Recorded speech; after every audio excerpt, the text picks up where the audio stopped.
আমি যদি হতাম বনহংস,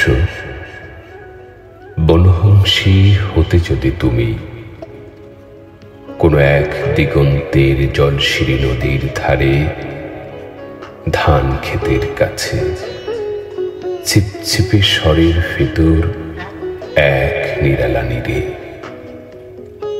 তাহলে আজই ফাল্গুনের রাতে ঝাউয়ের শাখার পেছনে চাঁদ উঠতে দেখে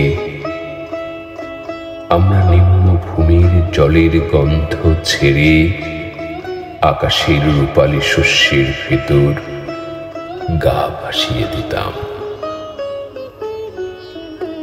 তোমার পাখনায় আমার পালক, আমার পাখায় তোমার রক্তের স্পন্দন,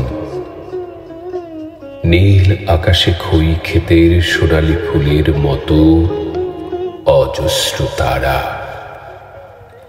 শিরীষ বনের সবুজ রোমস নীড়ে সোনার ডিমের মতো ফাল্গুনের চাঁদ, হয়তো গুলির শব্দ, আমাদের তির্যক গতিস্রোত, আমাদের পাখায় পিষ্টনের উল্লাস, আমাদের কণ্ঠে উত্তর হাওয়ার গান, হয়তো গুলির শব্দ আবার, আমাদের স্তব্ধতা, আমাদের শান্তি,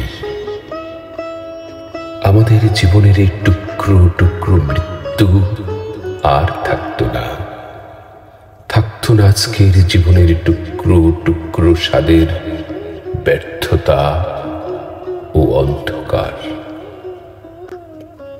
আমি যদি বনহংস হতাম, বনহংসী হতে যদি তুমি কোনো এক দিগন্তের জলশিরি নদীর ধারে, ধান ক্ষেতের কাছে।